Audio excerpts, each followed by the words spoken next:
What have we been doing? What have we been doing, dear? So where we last left these guys, we were hightailing it out of Litchfield. We've done heaps since then. Yeah, the Northern Territory. So we Made it all the way to WA. Straight to Lake Argyle. And it was beautiful. I wouldn't say family friendly. I definitely recommend if you're a young couple or a older couple, it's more for couples. There's not much to do for little kids. Yeah, I was a bit surprised. It's I think it's a discovery park. Yeah. And there was no playground, nothing. Nice grassed areas where we'd kick the ball around and stuff, but yeah, there just seemed to be not much to occupy the kids. But really great for adults. So they have like a great bar, they have music, Saturday, Thursday, because it wasn't on a Friday night. Yeah. Yeah. Happy hour, and the pool, obviously everyone goes for the infinity pool. It was beautiful, but I did a post and everyone had the same feedback. That pool is the coldest pool in Australia. Yeah, you just have to deal with it. We had 2 nights there, and unless you were doing a lot of tours out of there, 2 nights is probably enough.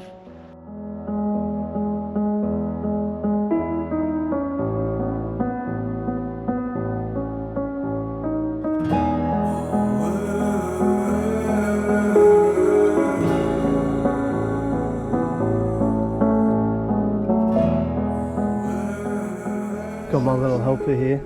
Show me how tight it is. Oh, you reckon it's tight enough? We're just going around. We're at Lake Argyle.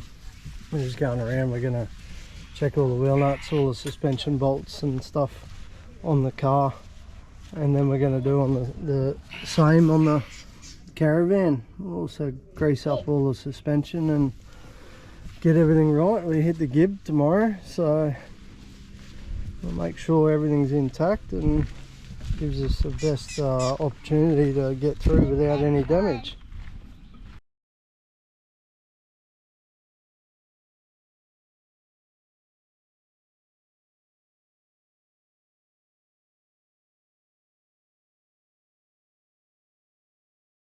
And then we went to Gorge, El Questro. El Questro via Amalia Gorge. Actually, we left Lake Argyle, went into Kununurra, got our supplies, and then went straight to Amalia Gorge.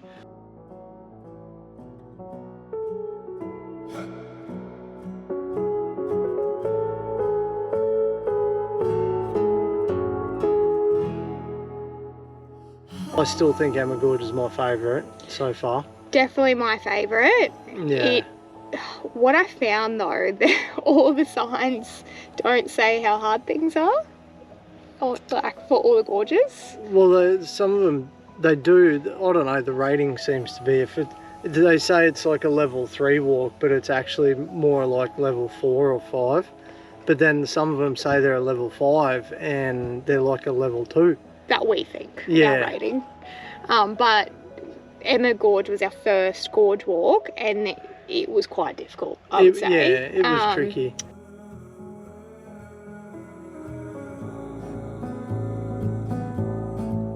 There's a stream of water coming out of the rocks and it's hot or warm. That's where I spent most of my time. I wasn't game enough to spend too much time in the cold water.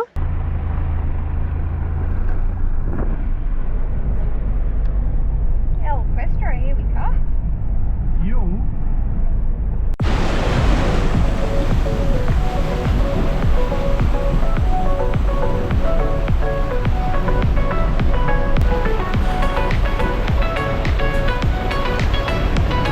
Questro for 2 nights? Yeah. 2 nights. Yeah. Yeah.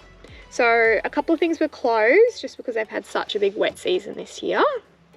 Yeah, Branko Lookout was closed. We couldn't go and do that. We did do the other 2, Saddleback and Pigeonhole, I think they were called.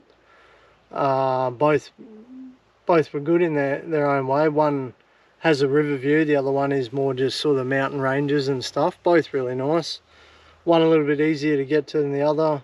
Low range 4-wheel drive though in some areas, so but nothing that was difficult.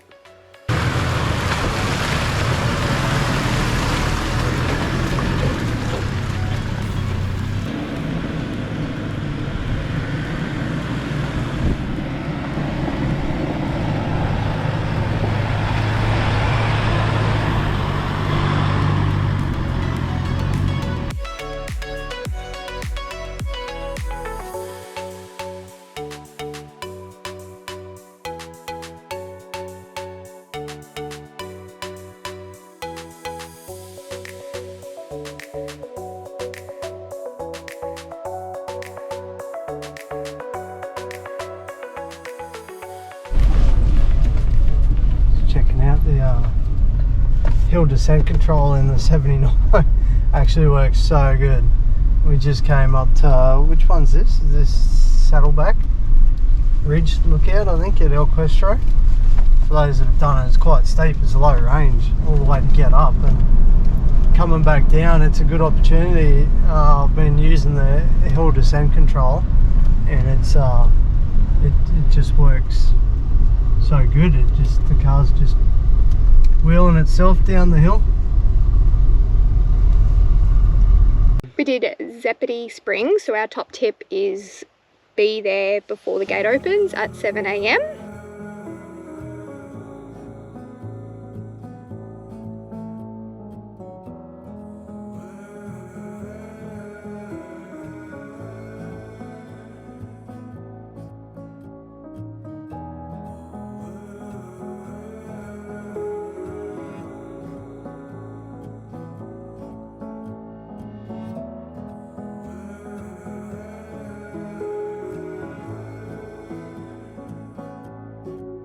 We just found our little spot, and yeah, that was a nice way to wake up. So we did Amalia? Or something like that. That was a 5, I think it was meant to be 5k return.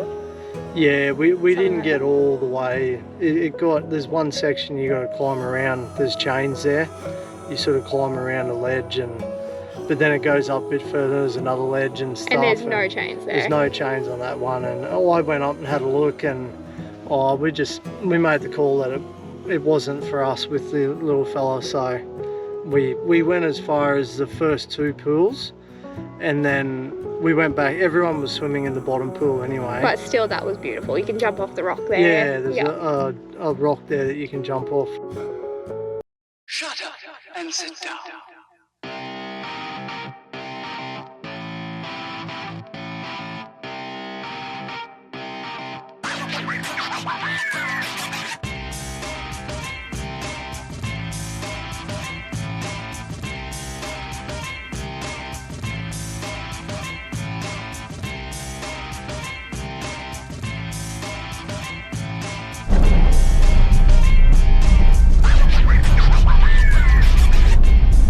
Corrugations.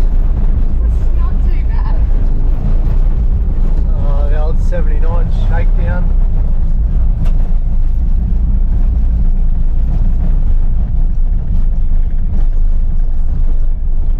It's a mixture of corrugations and floodway crossings. I'm getting sick of the floodway crossings, to be honest. Yeah. It's like right down to hit these. Some of them have been pretty bad. Just never know. Boss is driving. She's been driving since the Pentecost. She drove across the Pentecost actually. Pretty proud. Yeah, I was on drone duty, so she's been driving since. A couple of hours in the chair with the van in tow.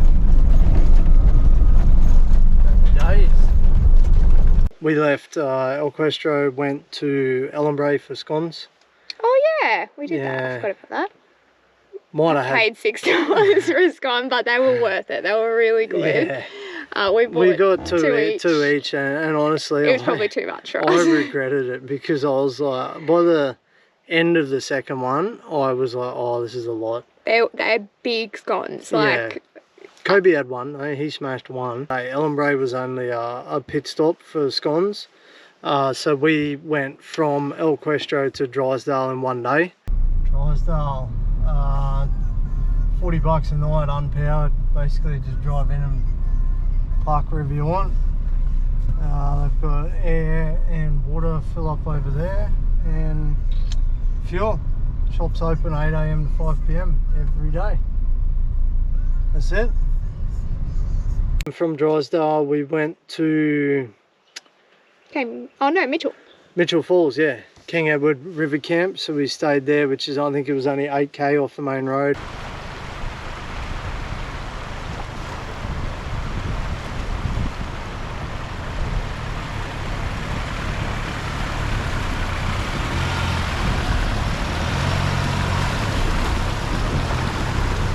Hour 20, I think, or hour 40 it took us to walk up, yeah. But you spend quite a bit of time up there. Like, we would have spent 3 hours easy. Well, yeah, we had had to wait for our helicopter. But you could have easily spent a lot of time if you were just doing the walk. There's a couple of different falls you stop and look at on the walk up as well. You can swim at as well, but even when you get to the top of Mitchell Falls, where you swim and the helicopters land, you actually walk further around to another lookout and look back on the falls.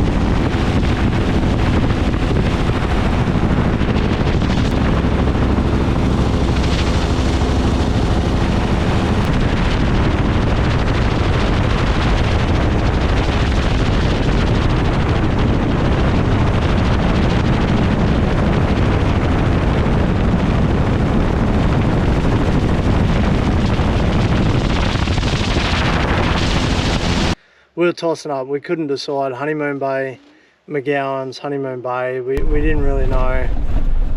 All we knew was I was going to do a charter at Honeymoon Bay. We turned into McGowan's and we're so glad we did. We love it here, it's beautiful. The hosts are really lovely. So the Rafters are currently hosting at the moment. They get a host in each season. Yeah, so they're camp hosts, so it is traditional owners own the land and everything, so it is their campground, but you still pay a fee. It's $25 per adult per night. Kids are free. There's showers and toilets. Cold showers. Yeah, no hot water. There's washing machine. First oyster. Already gone. McGowan's. Look at that. So good.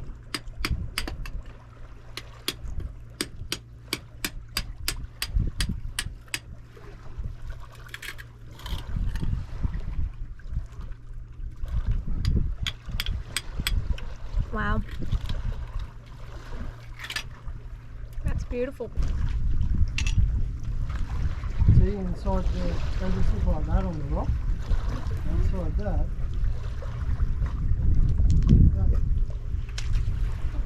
Pull it out.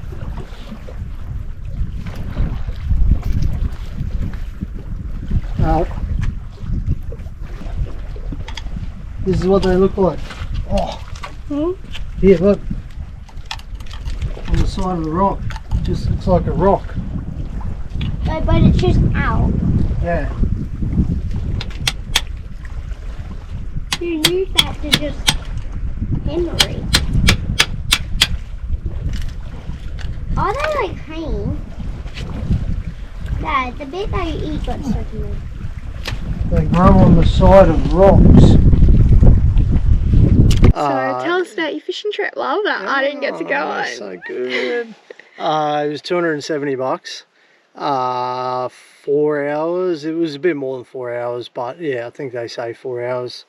It was really cool. So he goes by a lot of different names. His family are the traditional owners of the land. Lancho, Les. I heard a few different names. But yeah, literally, so he owns it. He comes down takes you out. He'll go and catch some live bait first, and then we bagged out on the reds within about half an hour. Fish for 7 or 8 meals plus fish wings as well. From McGowan's, we drove 7 hours on the Gibb to the Manning Gorge Campground. You access it via the Mount Barnett Roadhouse. This is also where you pay for your camping fees for Manning Gorge. We only stayed one night, which 2 nights would have been better. We were a bit rushed. We got there in the afternoon. Next morning we had to get up early, go into the gorge, and then we had to move on to our next spot. So yeah, 2 nights at Manning Gorge would be good. So from the walk to get to Manning Gorge Falls starts from the campground. First you have to cross the Manning River. You have to sort of like walk and swim the first leg.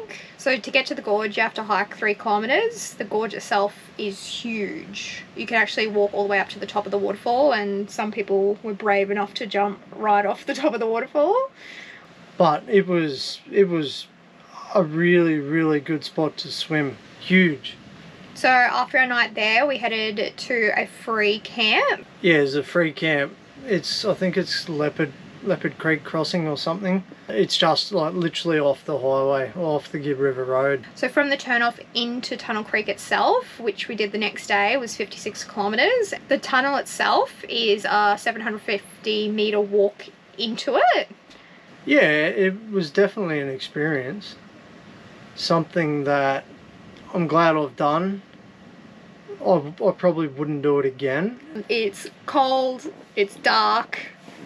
Yeah, it was wet. And wet. It was a little bit confronting for us. That's us for the Gibb, guys. Thanks for sticking with us. A few little things I'll touch on just on the 79. So fuel, we fueled up in Kununurra before we hit the Gibb. 180 litres in the car. We had 2 20-litre jerry cans, so 40 there. We made it all the way to Drysdale without touching the cans, and then we filled up the tank there, went up to McGowan's, and then come all the way back to Mount Barnett. And by the time we got to Mount Barnett, we needed fuel. I put in enough to get us through Manning Gorge, Tunnel Creek, and then out to Derby. So that was good. The Gibb, we found it, look, I'm not saying it's easy. It certainly wasn't